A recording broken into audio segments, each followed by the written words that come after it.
앨리스는 교육, 평가, 채용 등 다양한 프로덕트를 보유하고 있습니다. 또한 오픈AI의 GPT-3.5 터보 기반의 AI 헬프센터 기능을 저희 앨리스 데이터팀에서 파인 튜닝하여 코딩 교육에 최적화된 모델을 개발하였으며 고도화를 위해 지속적인 연구 중에 있습니다. 앨리스에서 CPU 및 GPU 서버펌을 운영하고 있고 머신러닝 같이 많은 컴퓨팅 자원을 필요한 경우 이를 SaaS 형태로 개인 및 기업의 개발 환경을 제공해주는 앨리스 프로젝트라는 서비스를 MVP로 운영하고 있습니다.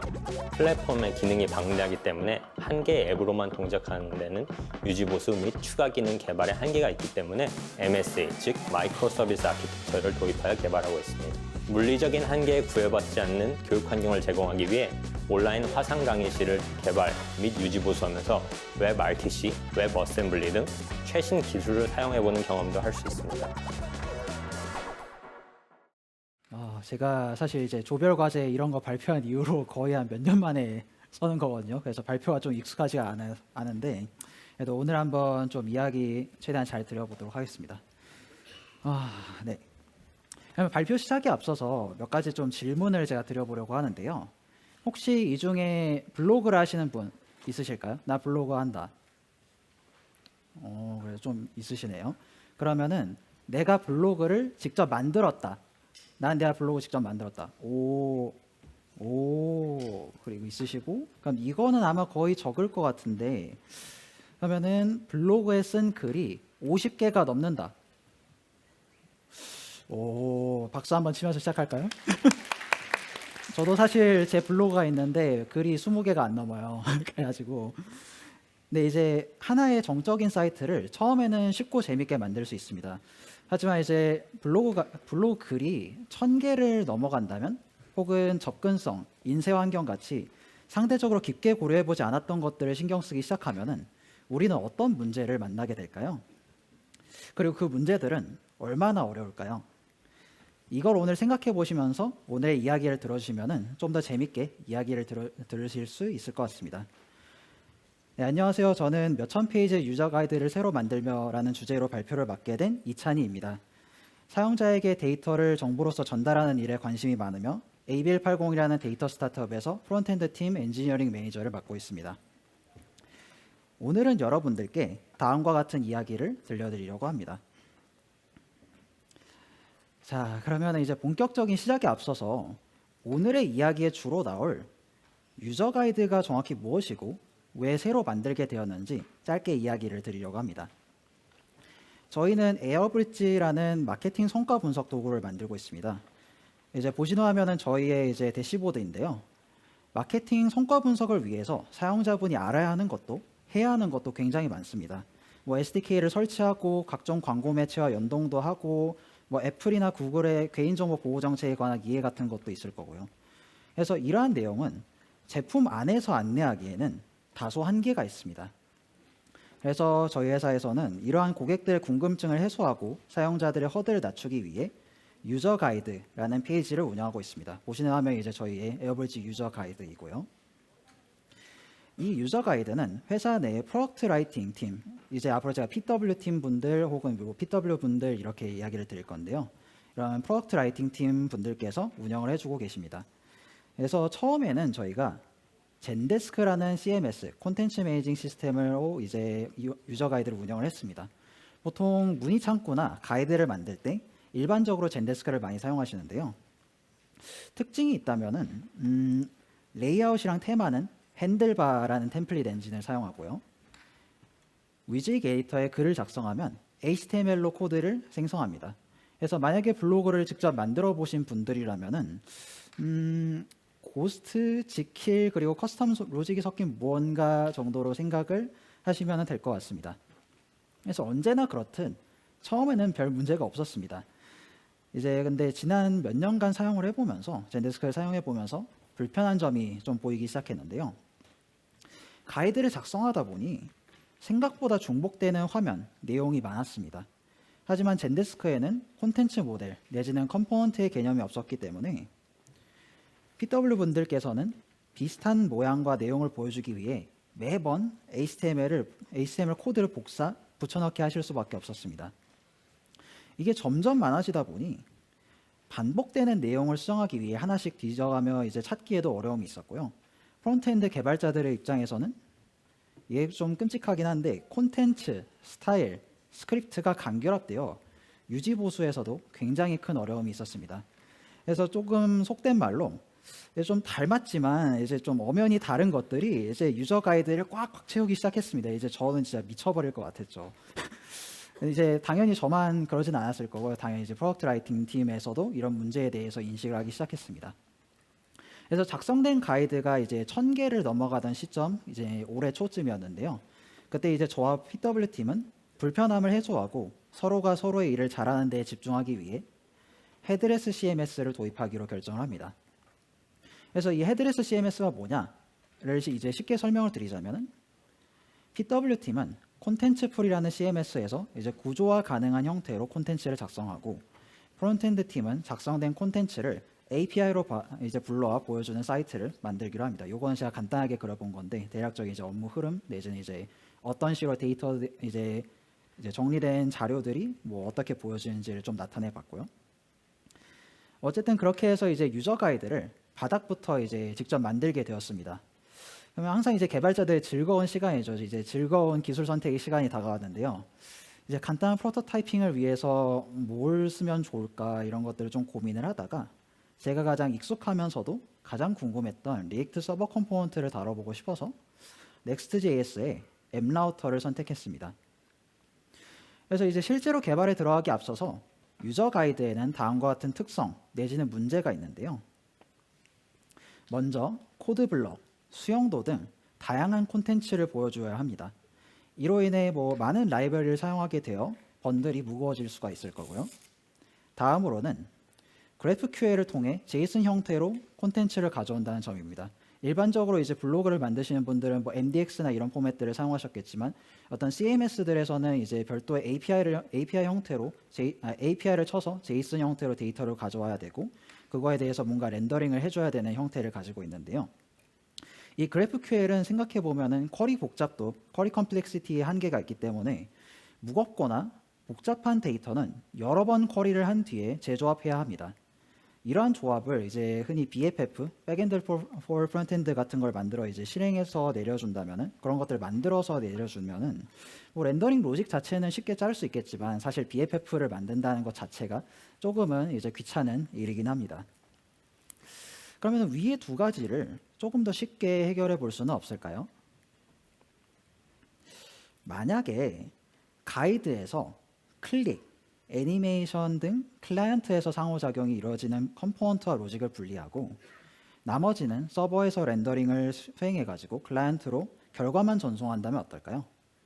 그렇다면 번들 크기도 그리고 제가 해야 할 일도 이제 줄어들 것입니다. 특히 제가 할 일이 줄어든다는 게 가장 중요한 부분입니다. 그래서 이게 기본적으로 리액트 서버 컴포넌트의 기본 개념으로 이해해 주시면 될 것 같고요. 그럼 이제 실제 저희 사례로 이야기를 해보자면은 기존에 이제 VS 코드처럼 코드를 하이라이팅 해주는 CKJS라는 라이브러리가 있습니다. 이 CKJS를 기존에 사용하려면은 언어 파서, 웹어셈블리 구동 로직 등 약 1, 2메가 정도의 번들이 이제 포함돼서 번들 사이즈가 늘어나게 되는데요.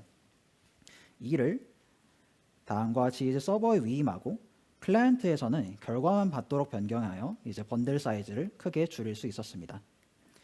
또한 DB 쿼리나 API 호출을 컴포넌트 안에서 직접 할 수도 있습니다. 서버는 클라이언트로 렌더링 결과만 전송하기 때문에 데이터를 가져오기 위한 BFF를 만들지 않아도 되고 만약에 이제 뭔가 오래 걸리는 렌더링 작업이 있다. 그러면은 해당 렌더링 작업을 서스펜스로 묶어 점진적 렌더링, 즉 스트리밍을 손쉽게 구현할 수 있었습니다. 그래서 제가 이거 이제 프로토타이핑을 한 3일 만에 끝냈는데요. 그것도 좀 설렁설렁해서 3일 만에 끝냈는데 생각보다 좀 쉽게 되었습니다. 그래서 이거 제가 원래 하던 대시보드 만드는 일보다 너무 쉬운데 이거 금방 끝나겠다 이런 생각을 좀 했는데 하지만 제가 실제로 이제 그랬다면 아마 이 자리에 서지는 못했을 겁니다. 이제 플래그가 세워졌고 결국에 업보를 호되게 당했는데요. 그래서 이제 오늘의 본제로 좀 들어가 보려고 합니다. 제가 경험했던 문제들 중에서 상대적으로 이제 간단하게 풀린 하지만 좀 고민해 볼 요소가 있는 문제 두 가지를 꼽아서 이야기를 드리려고 합니다. 첫 번째 문제로 한번 들어가 보면요. 첫 번째 문제는 의외로 아코디언을 만들면서 발생했습니다. 이제 보시는 화면처럼 내용을 이제 접었다 펼 수 있는 UI를 아코디언이라고 하는데요.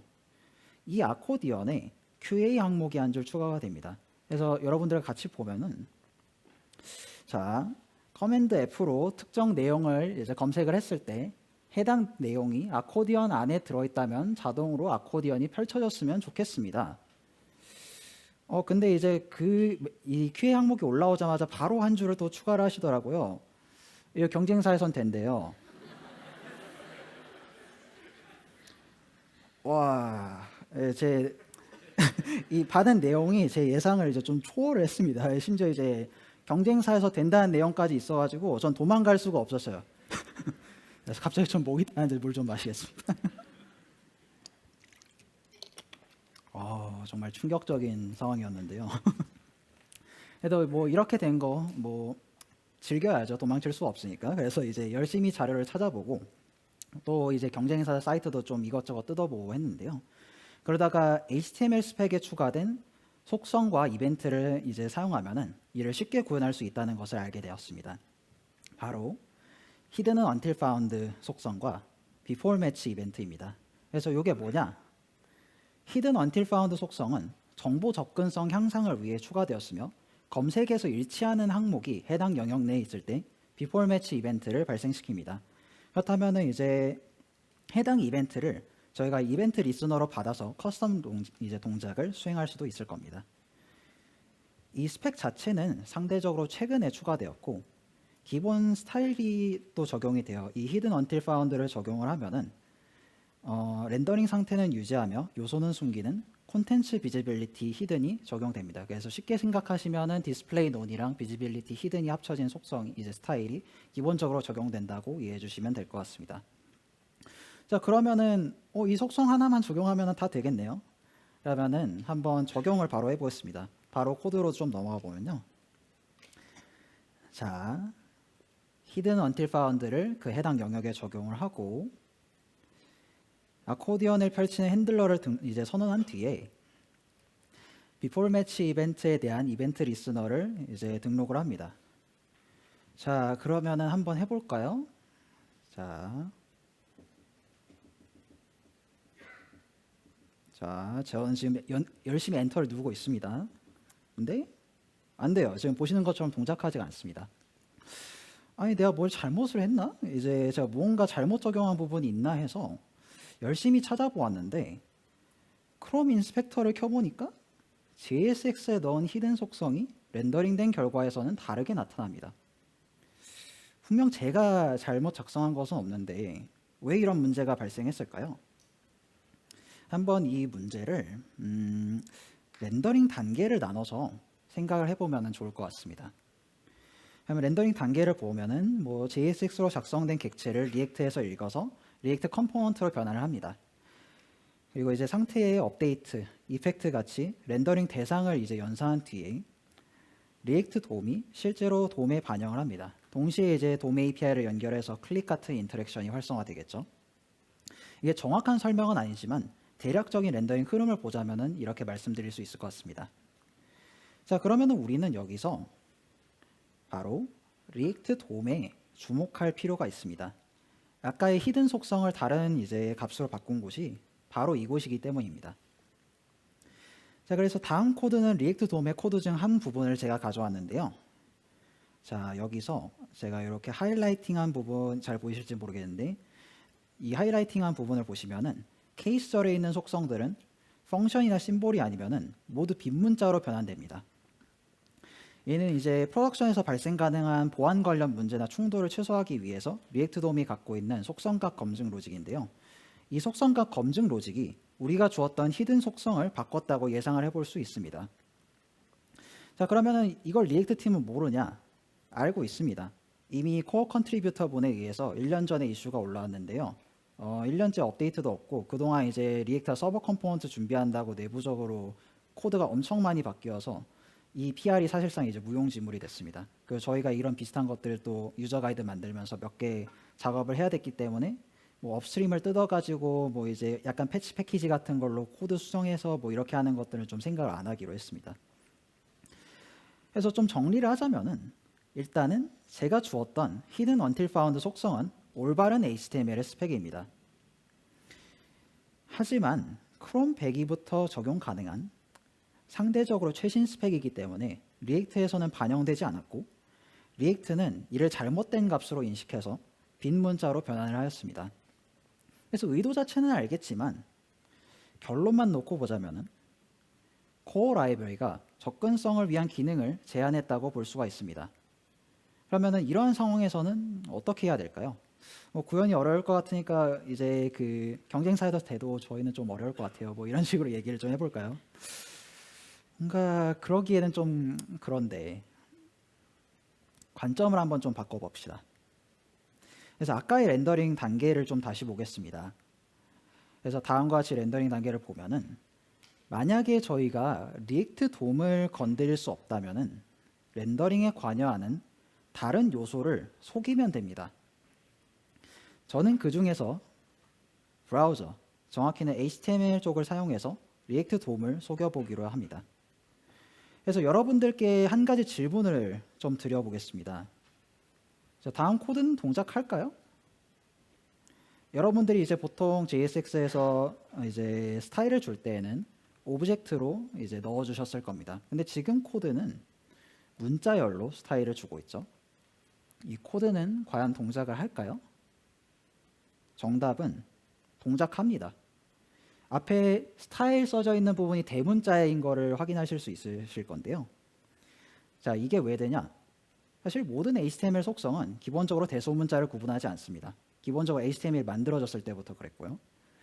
그리고 리액트 돔은 정의된 소문자 속성들 그리고 이제 대소문자 구분 없이 on으로 시작하는 속성들을 검증을 합니다.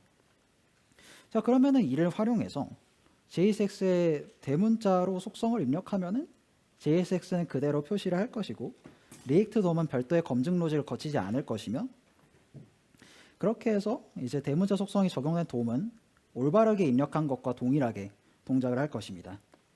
그럼 저희가 해야 될 일은 아까의 before match 이벤트 리스너만 추가하면은 정상적으로 이제 동작이 되겠죠. 자, 그럼 바로 한번 코드에 적용을 해보겠습니다. 그래서 아까의 코드로 돌아와서 자, 여기 이제 소문자 히든을 자, 대문자로 바꾸고 실행을 한번 해보겠습니다. 보시는 것처럼 잘 동작합니다. 자, 그러면 아까 전에 저희가 크롬 인스펙터를 켰을 때 이제 렌더링 된 게 조금 이상하게 나왔는데 제대로 이번에는 표시가 될까요? 제대로 표시됩니다. 그래서 이렇게 해서 우회를 통해서 라이브러리가 지원하지 않는 최신 HTML 스펙을 사용할 수 있게 된 것입니다. 자, 그렇다면 여기서 한 발짝 더 나아가서 만약에 애니메이션을 적용하고 싶다. 뭔가 이제 접혔다 펼쳐졌다 하면서 이제 높이가 자유롭게 변하는 애니메이션을 적용하고 싶다면은 저희가 어떻게 하면은 좋을까요? 자, 애니메이션은 기본적으로 돔의 영역이고 애니메이션 실행 관련된 제어를 위해서는 리액트 도움이 좀 필요할 것 같긴 합니다. 그러면은 이 부분도 바로 좀 코드로 생각을 해보면은 자, 우선 히든 until found에는 아까 말씀드렸던 기본 스타일인 콘텐츠 비지빌리티 히든이 있습니다. 이 이제 스타일이 적용되게 되면은 기본적으로 이제 애니메이션 자체가 제대로 동작하지 않을 가능성이 있기 때문에 이걸 애니메이션 실행 중에는 제거를 해야 되고요. 그렇기 때문에 애니메이션 실행을 위한 상태를 추가를 하고 애니메이션 실행 전으로 또 이제 상태 이제 추가를 했다면은 아코디언이 펼쳐져 있거나 애니메이션이 실행 중일 때 히든 속성을 비움으로써 애니메이션 실행에 결과가 이제 문제가 없도록 만들면 됩니다. 참고로 저 애니메이트는 프레임워크 모션에서 제공하는 이제 함수이고요. 이제 프레임워크를 딱히 타지 않기 때문에 여러분들이 만약에 뭐 뷰나 다른 것들을 사용하신다고 하면은 거기서도 사용하실 수 있을 겁니다. 이제 기본적인 메커니즘 자체는 비슷하기 때문에. 자, 그럼 한번 또 보겠습니다. 실행해 보면 자, 보시는 것처럼 애니메이션도 잘 동작을 하고요. 검색했을 때 내용도 잘 펼쳐집니다. 아, 이제 좀 뿌듯합니다. 이제 경쟁사에서 우리 되는 기능 우리 다 된다고 이제 좀 말할 수가 있게 되는데요. 어쨌든 이렇게 해서 첫 번째 문제인 아코디언에서 발생했던 문제를 이야기 드렸습니다. 자, 그러면은 이제 두 번째 문제로 넘어가 보겠습니다. 두 번째 문제는 가이드를 이전하면서 발생했습니다. 자, 여러분들 모두 보통 새로운 프로젝트를 시작할 때 여러분들도 그렇고 뭐 저도 그렇고 보통 보일러플레이트를 많이 활용하실 겁니다. 저도 유저 가이드를 만들며 CMS 예시를 담은 보일러플레이트들을 많이 참고하였는데요. 그 보일러플레이트들 대부분이 정적 사이트 생성, 스태틱 사이트 제너레이션을 사용하고 있었습니다. 아마 콘텐츠의 변경이 자주 있지 않고 초기 로딩 속도나 SEO 관련 지표 향상을 위해서 아마 SSG로 설정을 했을 겁니다. 저도 그 부분에 있어서 뭐 별로 깊게 생각하진 않았습니다. 당연히 유저 가이드는 변경이 적으니 정적 사이트고 만약에 정말로 수정이 잦아진다고 하면은 저희가 이제 아까 Next.js를 선택했으니까 Next.js에 있는 변경되는 페이지만 재생성하는 ISR, Incremental Static Regeneration을 적용하면 된다고 생각했습니다. 자, 그렇게 해서 별 문제가 없다고 생각을 했는데 여기서도 제가 좀 한 가지 간과한 게 있었습니다. 바로 사람은 한 번에 이사를 바로 가지 않는다는 점이었습니다. 이렇게 이사 가면은 큰일 나죠. 이제 도로가 카트라이더가 되고 막 난장판이 됩니다. 뭐 저도 제 짐을 잃겠죠. 그래서 이게 무슨 말이냐? PW팀에서는 몇천 개의 이제 기존 가이드를 하나하나 검수하고 수정한 뒤에 하나씩 새로운 TMS로 이제 가이드 콘텐츠를 이전해 주셨습니다. 그래서 그에 따라 다음과 같이 시간에 따라 이전되는 가이드의 양이 늘어났는데요. 그리고 양이 늘어날수록 빌드 속도 역시 같이 늘어나서 처음에 1분 정도 걸렸던 빌드가 5월 중순을 보시면은 7, 8분을 넘는 것을 확인하실 수 있을 겁니다. 자, 이것 때문에 이제 업데이트가 느린 것 같다는 PW 분들의 리포트 역시 많이 늘어나기 시작했고요. 이때부터 가이드의 배포와 반영까지 걸리는 시간을 줄일 수는 없을까? 좀 그런 고민을 해보기 시작했습니다. 우선 제가 아까 전에 그 보일러플레이트를 활용했을 때 기본적으로 SSG를 하고 있었고 기본적으로 이제 CMS에서 가이드 생성, 수정, 삭제가 일어나면 무조건 웹훅을 보내 새로 빌드를 돌리는 구조를 취하고 있었습니다. 아까 말씀드렸던 것처럼 ISR을 활성화하여 특정 페이지만 재생성하도록 변경하여 빌드 횟수 자체는 줄일 수 있었습니다. 하지만 여전히 빌드 속도는 느렸고 무엇보다 아직 해결하지 못한 문제가 있었습니다. 제가 저희 유저 가이드에서 콘텐츠 변경이 일어나는 곳을 한번 색으로 칠해 보았는데요. 이 문제를 해결하지 못한 이유는 조금 어이없게도 노랗게 칠한 왼쪽의 사이드바 때문입니다. 아니 사이드바가 무슨 잘못을 했길래 이게 뭐 영향을 주냐 이렇게 생각하실 수도 있는데요.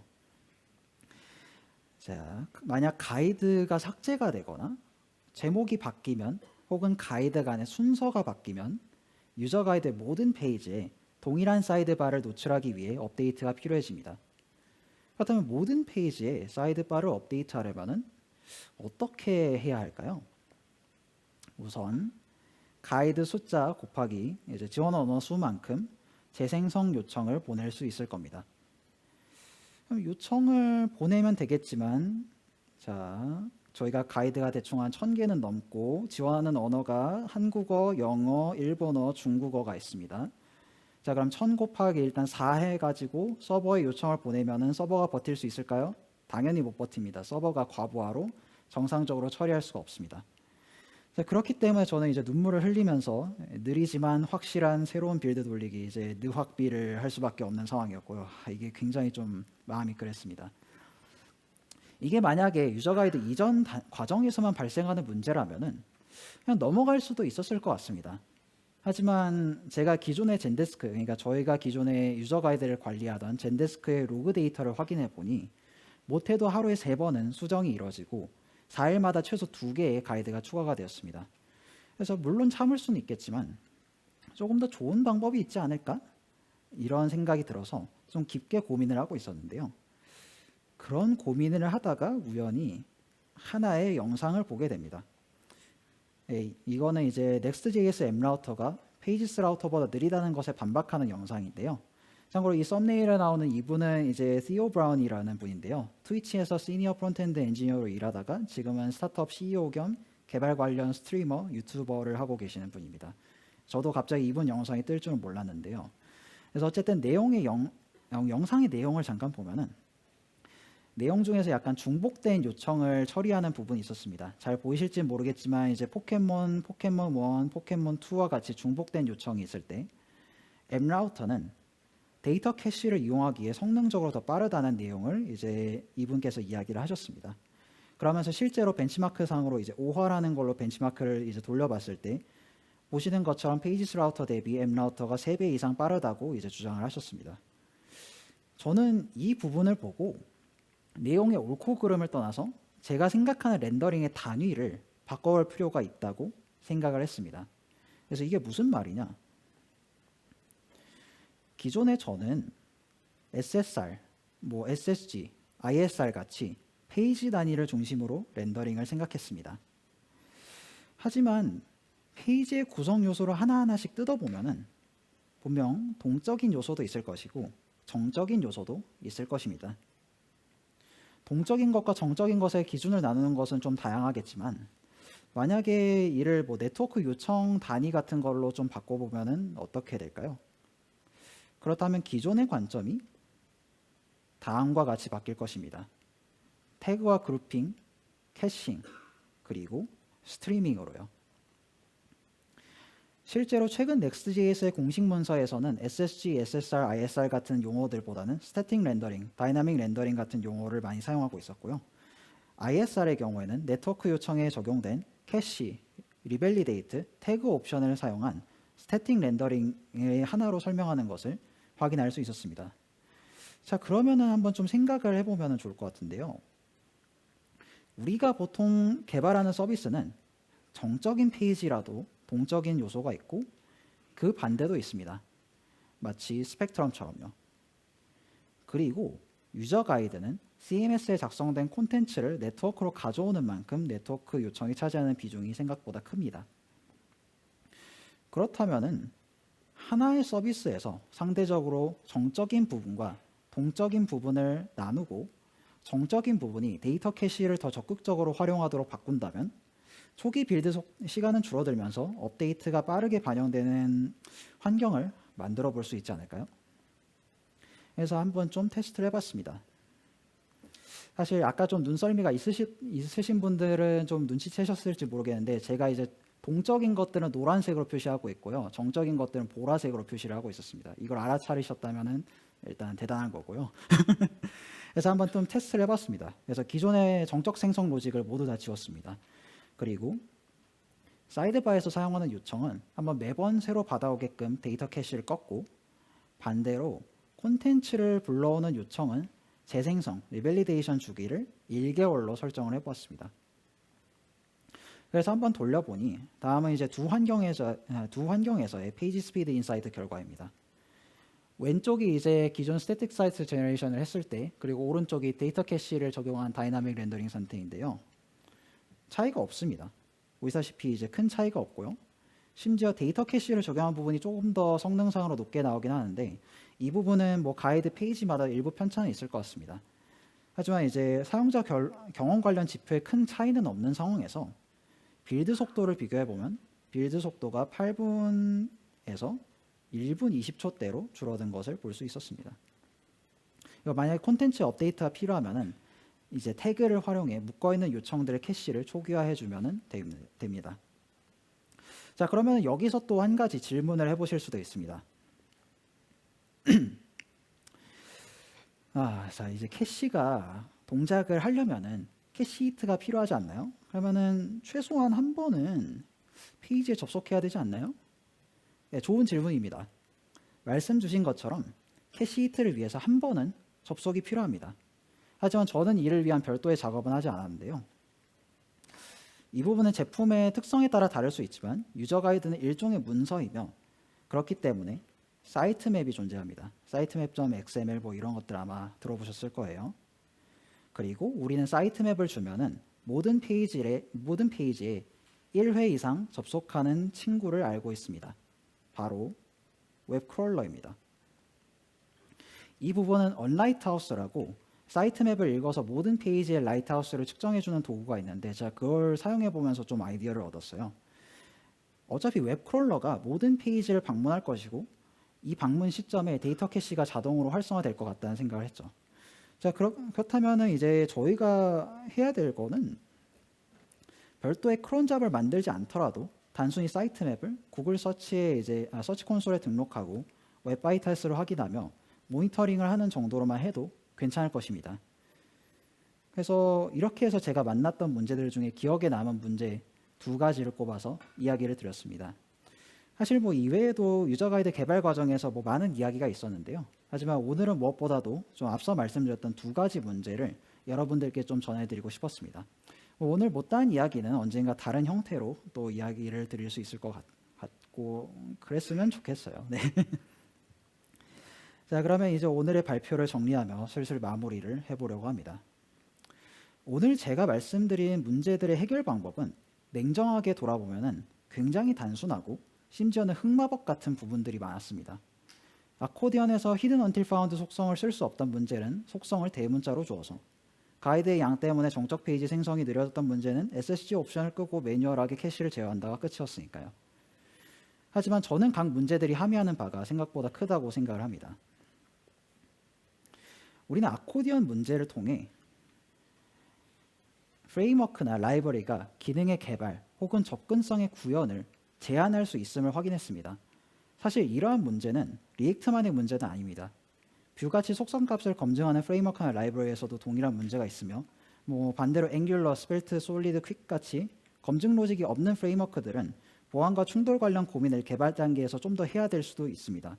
뭐 당장 생각나는 것은 이제 악의적인 라이브러리 개발자가 있어서 거기에 이제 라이브러리에 악의적인 속성을 주입하지는 않았는지 뭐 그런 것들을 뭐 확인한다거나 뭐 그런 것들이 있을 것 같습니다. 어쨌든 이러한 상황에서 개발자는 이것을 구현을 할 것인지, 한다면은 어떻게, 어디까지 할 것인지를 정해야 합니다. 그리고 만약에 개발을 하는 방향으로 정했다면 문제에 관여하는 주체와 동작, 영향을 나누어 판단함으로써 원하는 결과를 만들어내실 수 있을 겁니다. 그래서 아코디언 문제의 경우에는 렌더링 단계를 나누어 이 문제에 리액트 도움이 영향을 주는 것을 확인하였고, HTML 태그 및 속성이 대소문자를 가리지 않는다는 특성을 활용, 문제를 우회함으로써 원하는 결과를 얻어낼 수 있었습니다. 또한 정적 페이지 생성이 느렸던 문제를 통해 우리는 단순한 문제라도 양, 즉 스케일이 커지며 엔지니어링의 복잡도가 늘어날 수 있음을 확인했습니다. 이렇게 스케일로 인해 복잡도가 늘어난 상황에서는 기존의 방법론은 더 이상 유효하지 않을 수도 있습니다. 그렇게 개발자는 여전히 해당 방법이 유효한지 항상 판단하고 또 항상 검증해야 합니다. 이번 문제 상황에서는 렌더링의 관점을 페이지 단위에서 네트워크 요청 단위로 바꿔서 생각을 하였습니다. 이를 통해 유저 가이드는 스태틱 사이트 제너레이션이 아니라 스태틱 렌더링이 적합하다는 것을 확인하고 적용할 수 있었습니다. 여담이지만 이제 이런 페이지 단위를 다른 단위로 바라보는 움직임은 파셜 하이드레이션이라는 개념으로 여러 프레임워크들에서 구현하고 있는 것들을 확인해 보실 수 있을 겁니다. 뭐 아스트로나 솔리드 스타트나 이런 것들 말이죠. 거기에 있는 아일랜드 아키텍처 같은 것들을 확인하시면은 좀 더 인사이트를 얻으실 수도 있을 것 같습니다. 자, 이렇게 해서 유저 가이드를 만들며 겪은 이런저런 이야기를 여러분들께 전해드렸습니다. 이제 발표를 마치면서 마지막으로 여러분들께 이 말씀을 좀 드리고 싶습니다. 이거는 제가 항상 좀 생각을 해오던 건데요. 저는 제품의 특성을 파악하고 문제에 영향을 주는 요인을 찾아 복잡도를 제어함으로써 문제를 해결하는 단순하고 간단한 해답에 가까워질 수 있다고 믿습니다. 그리고 그 과정 속에서 각자 엔지니어로서 더 넓은 관점을 갖고 다양한 경험을 해볼 수 있을 것입니다. 오늘 저의 발표를 듣고 기억 한편에 이 이야기가 조금이라도 남아있을 수 있다면 굉장히 기쁠 것 같고요. 이것도 혹시 이런 것들에 관심이 있으시다면 좀 어떤 이야기 할지 좀 뻔했죠. 네, 저희 인재 영입 중입니다. 그래서 흔치 않은 기회라서 조금만 짧게 이야기를 드리면요. 제가 지금 팀에 합류한 지 한 6년 반 정도가 됐는데요. 그동안 이제 제품이 돈을 벌고 뭐 글로벌 진출도 하면서 이제 저희 팀원들과 함께 여러 엔지니어링 결정들을 함께 내려왔습니다. 그래서 저희가 잘하고 있는 부분들도 있지만, 그리고 굉장히 많지만, 반대로 저희가 잘하기 위해서는, 좀 더 잘하기 위해서는 무엇이 필요할지 고민하고 있는 것도 굉장히 많습니다. 커지는 서비스를 어떻게 구조화하고 안정화할지, 초당 10억 건씩 들어오는 데이터는 어떻게 시각화를 해야 될지, 뭐 타임존이나 아이스파렌 같은 글로벌 제품들에서 발생하는 문제들은 우리가 어떻게 잘 풀어나가면 좋을지, 물론 잘 하고는 있는데 좀 더 잘할 수 있는 부분들은 있을 것 같아요. 그래서 혹시 이런 것들에 좀 관심이 있으시다면, 그리고 또 혹시 몰입을 통해서 견고하게 성장하는 조직과 제품에 관심이 많으시다면 부디 저희 AB180 프론트엔드 팀의 문을 두드려 주셨으면 좋겠습니다. 당연히 뭐 커피 챗도 괜찮고요. 참고로 오늘 현장에서 질문 주시는 분들, 그리고 회사에 관심이 있어 저를 찾는 분들께는 이제 약간 포켓몬 느낌으로 제가 약속하지만 제가 만든 스티커를 몇 장 준비를 해봤습니다. 그래서 혹시라도 좀 관심이 있으시면 저를 찾아오시면은 제가 스티커를 좀 드리겠습니다. 자, 그렇다면 여기서 제 발표를 마치도록 하겠습니다. 들어주셔서 감사합니다.